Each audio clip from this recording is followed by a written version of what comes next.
Liebe Leute, in der letzten Folge haben wir Bernhard Circas beerdigt oder waren zugegen bei der Bestattung dieses kommunistischen Dichters und Mitglied des Parlaments, der beim Amtseinführungsball erschossen wurde von einem jungen Sorden. Und wir haben eine kleine Rede gehalten. Schauen wir mal, was die Zeitungen darüber schreiben. They are afraid of the hope, but our songs will be sung. Huge crowd of mourners, including President Rayne and other senior Sordish officials, joining for a rare display of unity, poured into the heart of Dire today to bid farewell to Bernhard Circas, the poet and politician who was shot and killed at the gates of the Maroon Palace after Rayne's inauguration ball. With hundreds of police officers in riot gear on duty and traffic barred on major thoroughfares, the normally chaotic section of the city took on a sober atmosphere. Millennialists' anthems played from loudspeakers along Freedom Avenue as Sordish citizens of various ethnicities stood shoulder to shoulder, many of them in tears. Others leaned out windows over balcony railings to watch the processions. President Rayne gave a unifying message to all of Sordland by attending the funeral. He paid his respect to Circas and met with his close relatives. Rayne also made an emotional speech that touched thousands of attendees. He finished his speech with a quote from Circas: "They did not let us sing our songs. They are afraid of the dawn. They are afraid of hope, but our songs will be sung." President stands together with red youth. Yeah. Bernhard Circas' funeral was held in Dire today among thousands of attendees. President Rayne drew criticism when he agreed to attend the funeral. Wer schreibt das hier? Sordland Today.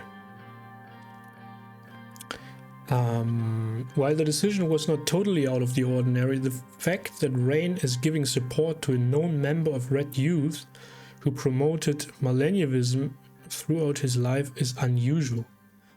Ja, wisst ihr denn nicht, dass der Präsident selber mal Mitglied war? Later in the day, President Rayne was seen together with a group of Red Youth members, standing together and paying respect to Circas. Nationalists who saw Circas as a traitor heavily criticized the president's move, which will surely continue among the conservative wing of the United Sordland Party. Never would Sol have thought that his party would be led by someone who stands together with a communist who studied in the homeland of millennialism. Ja, also das ist so die konservative Zeitung hier. Okilidokili, wir haben ein Briefing bezüglich der diplomatischen Situation in Lakehaven. Warum denn nicht im Blauen Haus? Warum nicht im Maroon Palace in der Hauptstadt? The door opened and David Vischi, once a lecturer to me, now the Minister of Foreign Affairs, gently made his way towards my desk. May I sit down, Mr. President?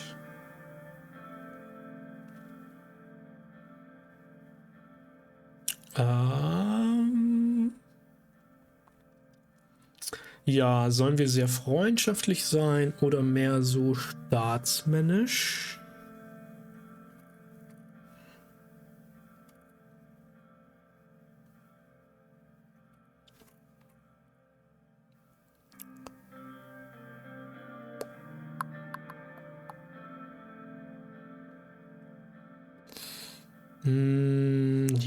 He has been promoting social democracy and human rights. Acknowledging the political issue. Target of the nationalists.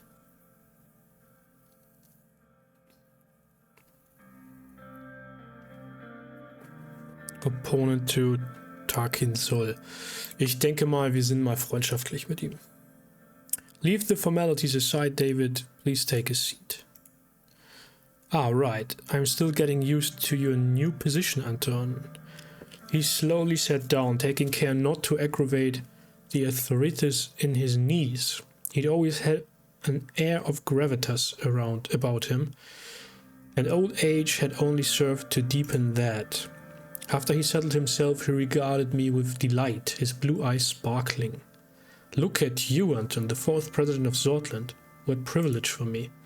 I still remember the first day you took my class at the Dyer University of Culture, and remember how hard we worked on the Agnolia trade agreement together.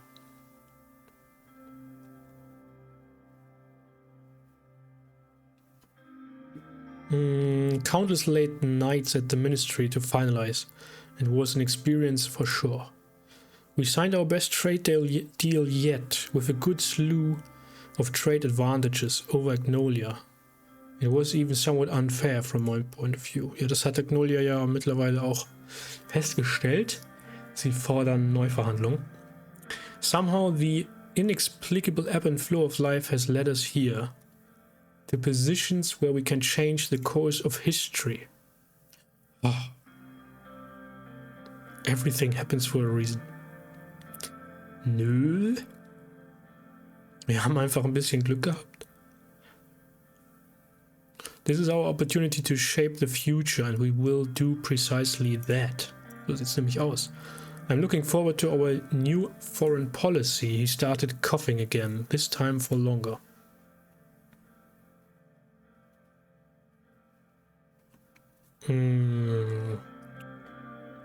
Tee oder Wasser oder wie ist es um die Gesundheit bestellt? Ja, fragen wir mal nach der Gesundheit. I haven't had any big complications except the usual after that heart attack earlier this year. The health complications aren't a hindrance to my work, of course, but thanks for asking. How's the Rayne family? We are getting used to. Frank wollte noch niemals im Scheinwerferlicht stehen, daran hat sich nichts geändert. Monica's really taking to the first lady role. Wir gewöhnen uns langsam dran. As time passes, I realize it more. Family is the most important thing in life. We must take care of them.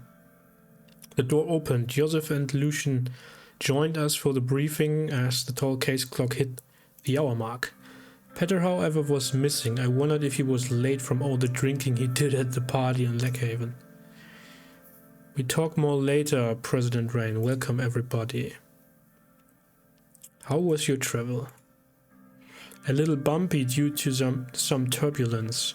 I arrived via a military cargo plane that landed at Lakehaven International. Lucian took the train. It was a little slow.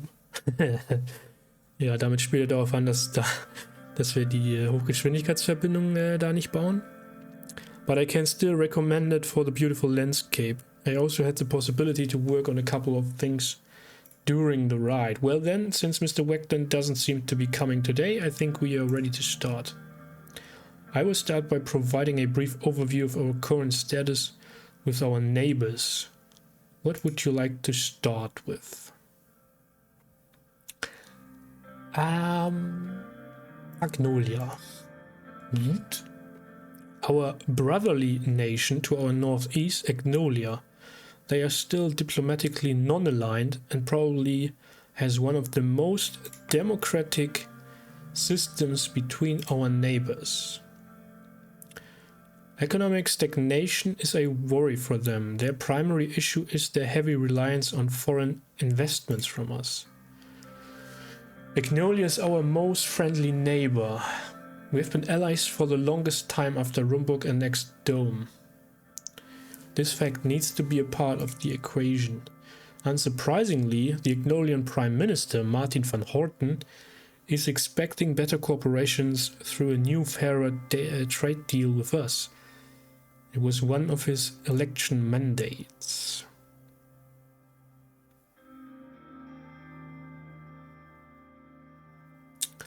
A more comprehensive trade deal sounds beneficial to all sides. Wir müssen den Handel aufrechterhalten. Und wir wollen auch Verbündete natürlich an uns binden. Both sides could gain from it, but Agnolia has more to win than us. They want to protect their weaker industries, which we are profiting from selling our goods to. Additionally, the latest numbers indicate that currently 1 million Anglo-Swedish citizens live in the England region of Sordland, which creates a link between foreign policy and our internal affairs. These people have suffered socio-economically, which led them to crime and other problems. In addition, a relaxed immigration policy was one of Agnolia's main requests, which is unacceptable. Most of the migrants in our country haven't even assimilated into Sordish culture. Adding more won't help. Aber das haben wir schon festgelegt. I'm supportive of relaxed immigration. I would rethink the matter, sagte hier unser Kriegsminister. Seriously, because it has great influence on our society and values. Gut, es gibt natürlich Backlash sozusagen von den Rechten, aber we should remember that we promised to keep our immigration laws relaxed in the election campaign. So sieht es nämlich aus. Wie sieht's denn mit Weichsland aus? Our cousins of old across the Markian Sea wish to have good relations with us. As we all know, Weichsland is a socialist republic aligned with United Contana. They are an important regional player. Wie wir aber gelernt haben, ist Weichsland quasi also deutlich liberaler als Contana, während Contana sozusagen stalinistisch oder zumindest leninistisch regiert wird, ist Weichsland eher trotzkistisch, republikanisch organisiert.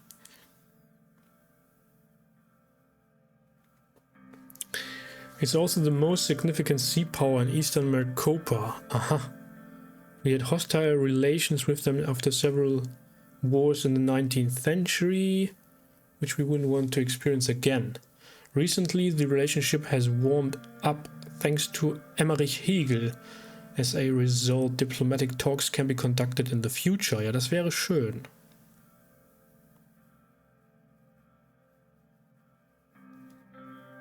Breaking the ice could be good. I agree. They could be potential allies in my opinion. The situation in the region necessitates that we find allies. They haven't been in good relations with us for the past 200 years. Recently, they have also joined the communist Contanan Security Pact, subjugating themselves to United Contana. On top of that, territorial issues flare up between Angnolia and Weichsland because of the Helgeland island. The Sordish Navy is very concerned with this volatile situation. Helgeland. Ist das auf der Karte? Ja, Helgeland mit Helgeport. Das will Weichsland also haben, scheinbar.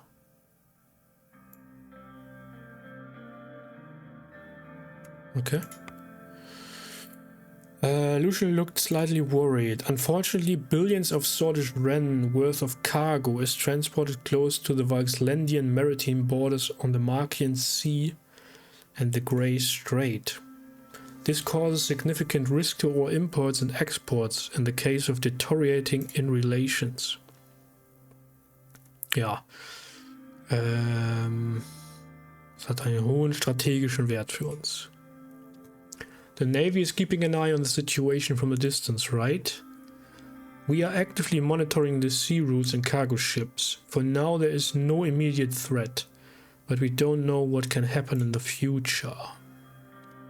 Und wie steht es um Wählen? Die haben eine faschistische Regierung und kämpfen gegen die Bluden und wollen, dass wir die Grenze für die Bluden schließen, dass die nicht zu uns fliehen können. It's tumultuous in the south as always. Viktor Smolak is expanding his powers among protests from Wajak people.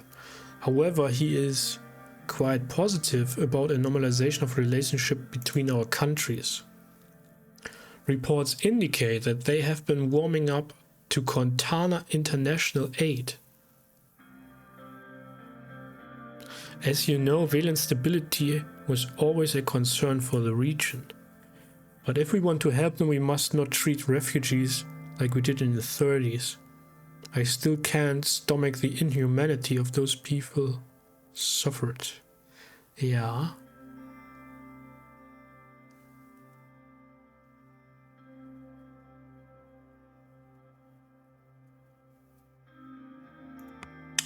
Die sind doch, oder habe ich das jetzt völlig falsch auf dem Schirm? Die sind doch wohl faschistisch, oder nicht? People, Justice, Unity. Wählen is fragile country in the mountainous areas. Blablabla. Civil rights and political freedoms are somewhat limited due to the strict government policies focusing on a stability agenda. Mal eben gucken nach Viktor Smolak. Präsident und Commander-in-Chief. Ja, he's known for his commitment to Vedic nationalism with socialist characteristics. Heavily promoted Vedic nationalism and Nuerist traditionalism.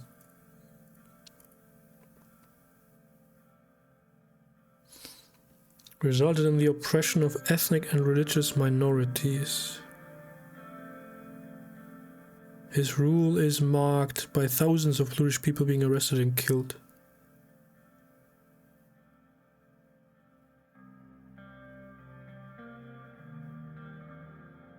Genau, das war das Seltsame. Die sind antimalinivistisch, aber nähern sich an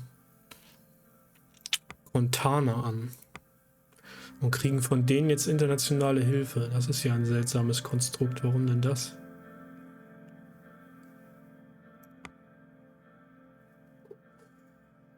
Wollen wir sie stabilisieren? Wollen wir mit denen handeln? Eigentlich nicht.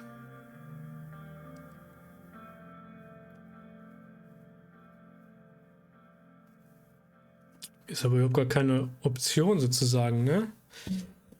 Also wir können mit ihnen handeln, um die Stabilität zu erhöhen. Warum sollten wir dem desorganisierten Staat helfen?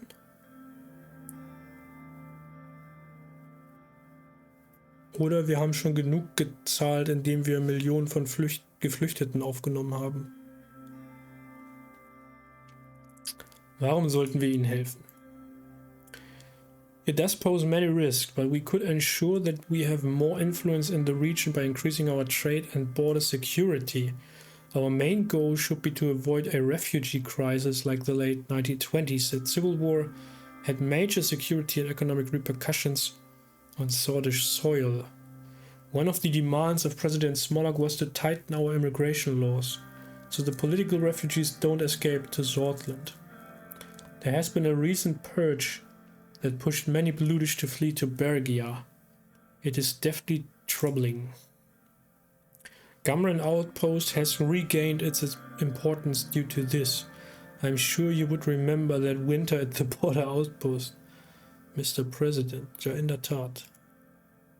He was right. I did remember that winter. I remembered how cold it was when I let the refugees slip through. I was discharged of my duties as a result by Major Josef Lancea, no less, spending the rest of my service cleaning toilets and sleeping in a cell. Ich habe gar nicht gecheckt, dass er das ist, oder ich habe es schon wieder vergessen. Krass, das ist derselbe Typ. In fact, there had been a similar refugee situation in the past. Even Mr. President himself chose to disobey direct orders from his commanding officer at the time.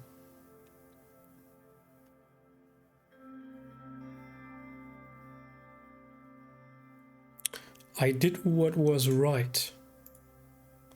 Soldiers do not decide on what is right. Soldiers do what they are told to do. He opened his mouth to continue, but David cut in. Our focus should be on the current matters. The Bludish minority is very large inside Wales too, which is a factor to consider. It is in our national interest to prevent the formation of a failed state on our western border. Wales has been increasingly aligning itself towards the Communist Alliance. Another point to analyze. Two important neighboring countries remain, Lesbia and Rumburg. Which would you like to hear about first? First, Lesbia. Our southern neighbor is aligning itself more and more with Acacia. Lesbia is currently led by Prime Minister Patricio Alvarez. They are the jewel of the continent and the second largest economy in Maricopa. Though wealthy, Lesbia suffers from excessive economic inequality. Our past relations have been great, but during the last decade their investments to Sordland dwindled due to our instability.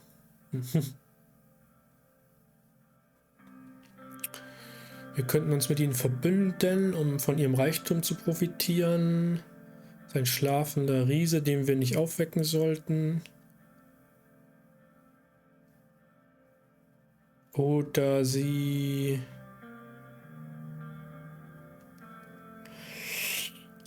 kümmern sich nicht um die Angelegenheiten der Region. Halten sich für was Besseres.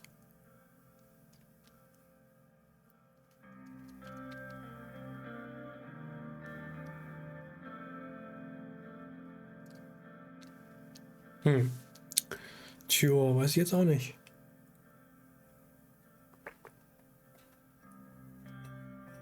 Weiß ich jetzt auch nicht.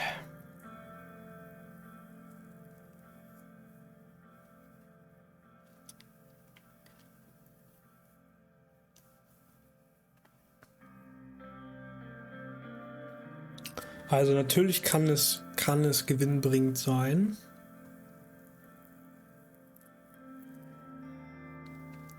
Und darüber hätten wir dann auch eine Verbindung sozusagen nach Acacia.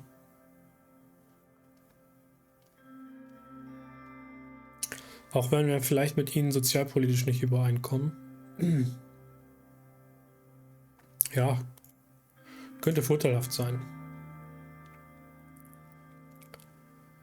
It could be, but it would also mean that we would draw closer to the Acacia block and near the Acacian Treaty Organization, die wir uns, glaube ich, noch nicht angeschaut haben. Oh Gott. Also das soll quasi NATO sein, ist klar. Aber warum das hier so an ein Waldknut erinnerndes Symbol haben muss, weiß ich nicht. The Acacian Treaty Organization is an intergovernmental military alliance between 14 countries, primarily led by Acacia.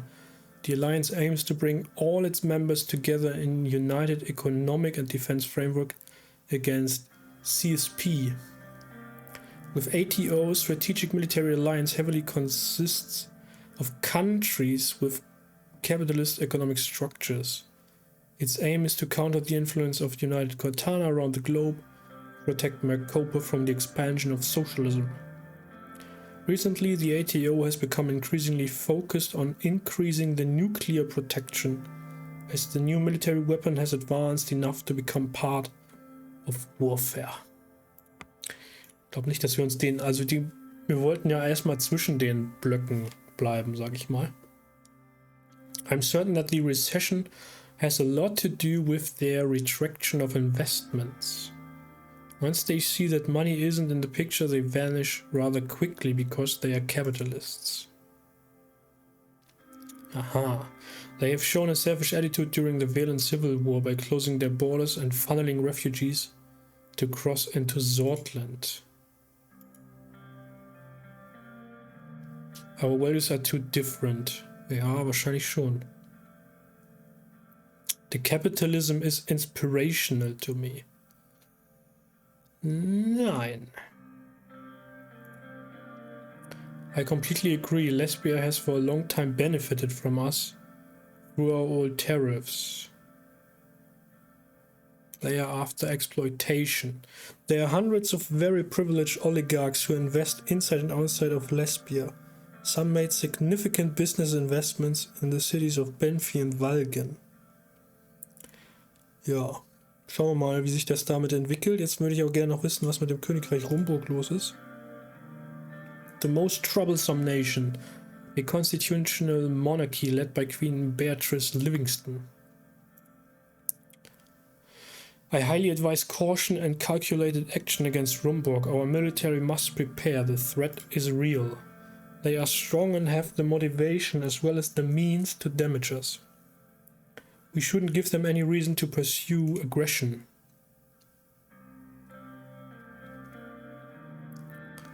Will always be a rogue state. We must prevent them from interfering in our affairs. Ja, im Grunde schon, aber das würde als Reaktion wahrscheinlich die Aggression steigern.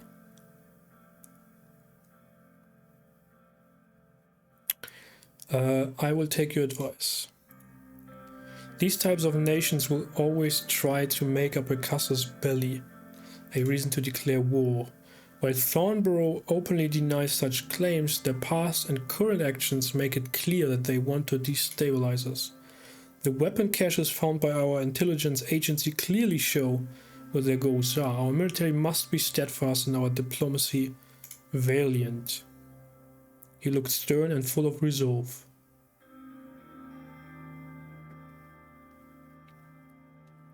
Ja, das ist, haben wir schon im Blick, ist eine unserer Prioritäten. We are always in dialogue with our Rumburg ambassador to make sure a channel is open to solve disputes. Aber Sie haben doch Ihren Botschafter abgezogen, war das nicht so? Also unserer ist wohl noch da, bei Ihnen. Aber ich meine, Sie haben Ihre Botschaft geschlossen.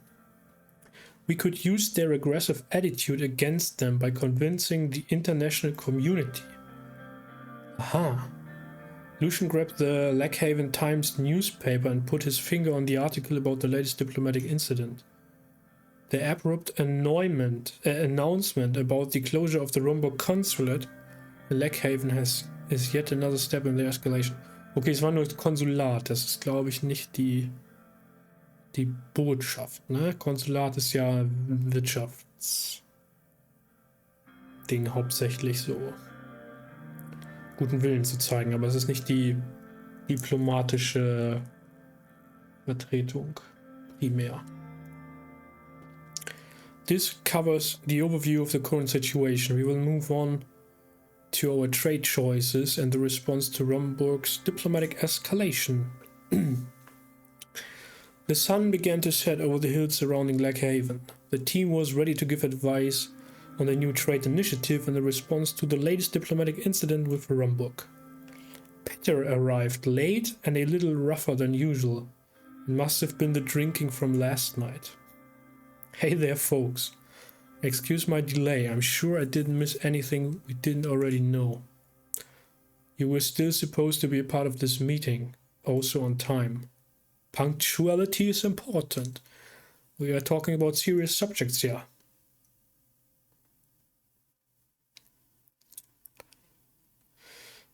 Das werde ich mal nicht kommentieren. It was a one-time thing. Let's just get on with it. Lucian and Joseph looked at Peter before David moved away from the subject. The Vice President will be part of the trade delegation, so it is great to have input on the subject, but also on the Rumburg incident. There are two issues at hand, which depict which topics should be tackled first.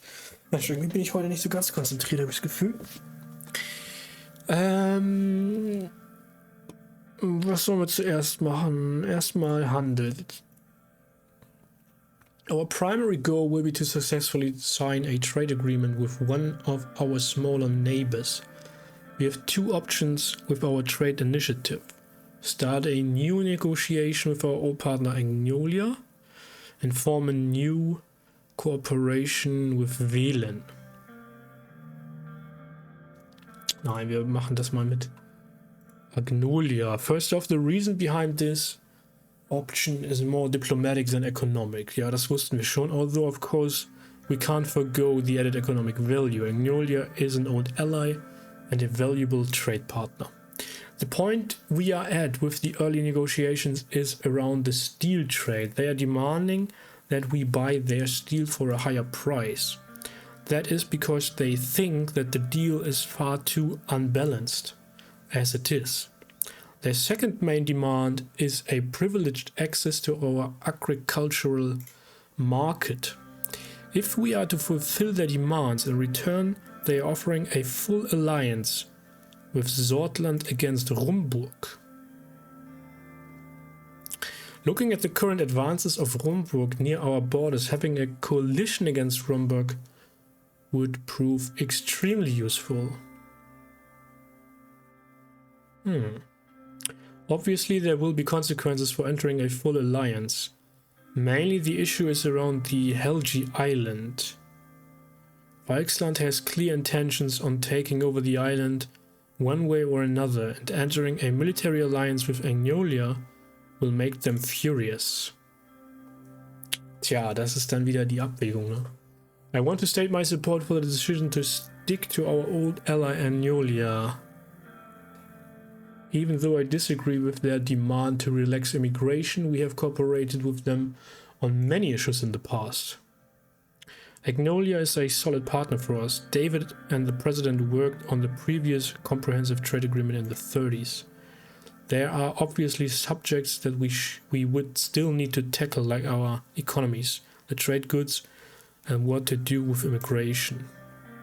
My opinion is that this is a good deal and we should go for it. The new Agnolia Prime Minister is trying to improve the existing relationship. The downside is that we would need to make concessions, a reality of any trade deal.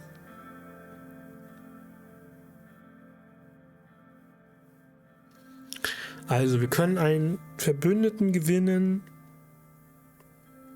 der uns möglicherweise Probleme einhandelt, wenn es da um den Streit mit Weichsland geht. Ich weiß nicht, ob wir das riskieren wollen.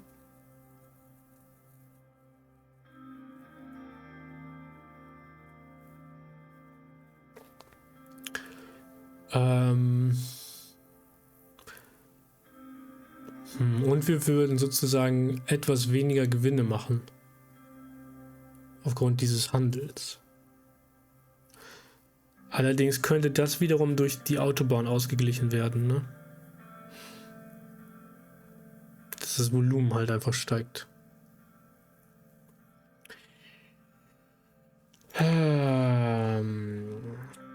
Denken wir noch mal kurz drüber nach.